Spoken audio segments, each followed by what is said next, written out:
No caso de vocês, quem eram as suas referências, já que vocês estavam começando ali, vocês eram os primeiros a começar praticamente? De onde que vocês buscavam a referência? De onde que vocês traziam isso? Acho que cada um tinha um caminho de abastecimento, né? Eu era mais engedrado no quadrinhos, né? Então, que nem Boris Vallejo, né? Frank Frazetta, né? Acho que aquele universo de Jorge Pérez, né? Que fazia uns X-Men bem antigos. Pode crer. Então, durante a semana eu fazia o curso de heróis e heroínas para entender, né, a anatomia, luz e sombra, né, um trabalho um pouco mais técnico, cenários e tudo. E de final de semana eu fazia quadrinhos, né, os comics, né, os bonequinhos fofinhos. Por isso também que eu não tenho dificuldade em ter elementos, universos paralelos dentro da minha história, porque eu sempre estudei coisas diferentes. Eu sempre busquei tentar ser um pouco completo, né? E quando eu conheci o grafite, o desafio era aprender a fazer grafite, a fazer letra, a fazer escrita, né? Fazer caligrafia de grafite.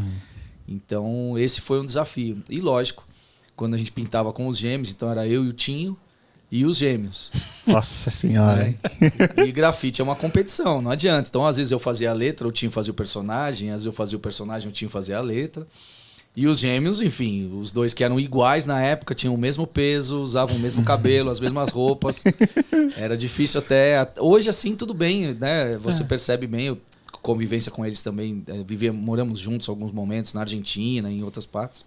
Ah, você chegou a morar na Argentina? A gente chegou a morar na Argentina um período. Eu, o Tinho, os gêmeos, o Espeto também, a gente desencontrava alguns momentos. A gente abriu uma porta de trabalho na Argentina e a gente explorou bastante isso.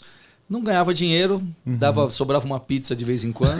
Mas a experiência. Mas a experiência era fantástica, de você estar desbravando algo que na época, né, o grafite na Argentina ele teve um início também no hip hop, depois ele migrou rapidamente para o universo do street art.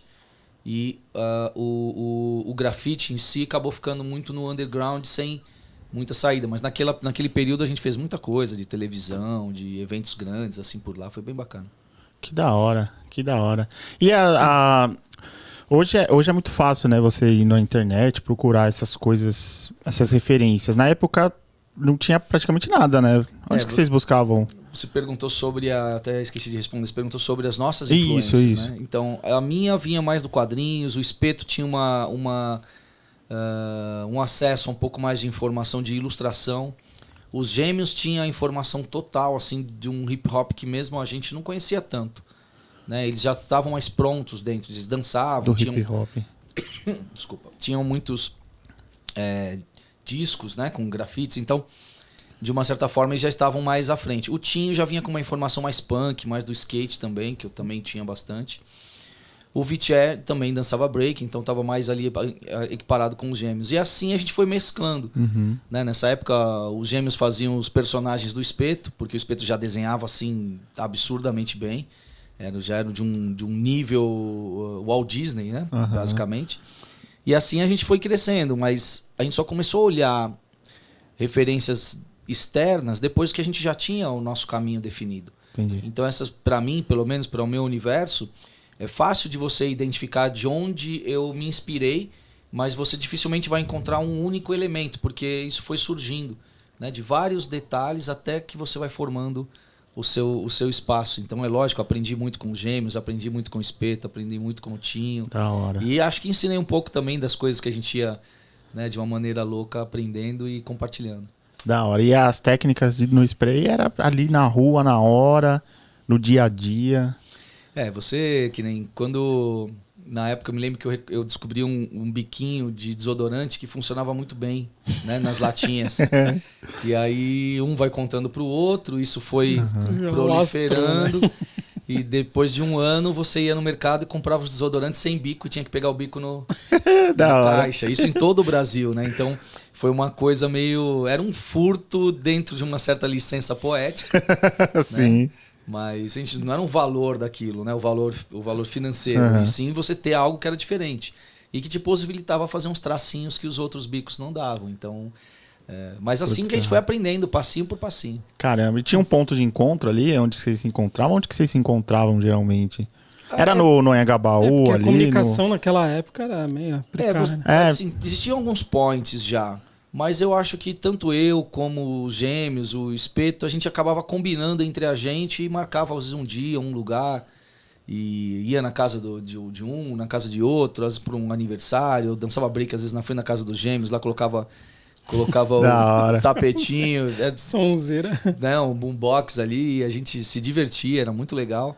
Ou às vezes marcava por exemplo, sei lá, para ir pela linha do trem, você marcava 1 hora na estação e esperava meia hora pra galera chegar. Quem chegou, chegou. O contato era fichinha, telefone.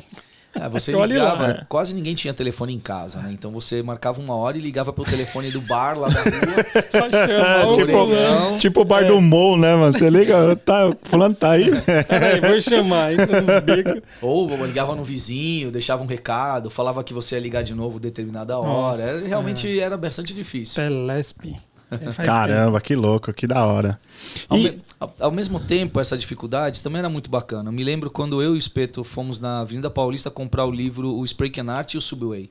Então eu também não tinha muita grana, ele também não. Na verdade, não tinha muita grana, não tinha grana, né? Sim. Muita já é um luxo. É outro patamar, né? E aí eu comprei um, ele comprou o outro, então ficava 15 dias comigo, emprestava pra ele. Depois os Gêmeos, quando emprestavam as revistas pra gente, as revistas já estavam toda esguedelhada. Aí eles a orelha pra tudo quanto é lado. Nessa época era só revista gringa, né? Não tinha nada nacional. Não, a gente foi começar tendo alguns zines, algumas coisinhas assim, já chegando nos anos 90, que foi quando teve a revista Epidemia, acho que foi a primeira que teve uma cara mais de revista, né? Que o Rooney da Grapicho fez, né? Aí tiveram alguns materiais, lógico, os Gêmeos fizeram a FIS, que acho que foi um marco boom, né? Estourou, né? Até porque era uma revista que era uma poesia, né? Não era simplesmente uma revista. Eles colocavam todas as escritas deles nas bordas.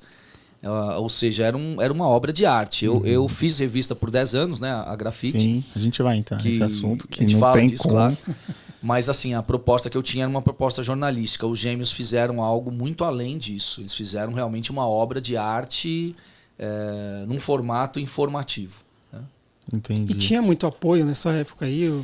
Quando os Gêmeos fizeram, era muito raro. Eles conseguiam alguma coisa, acho que a New Skate Rock comprava uma página que viabilizava ali a fazer a revista, mas era muito difícil.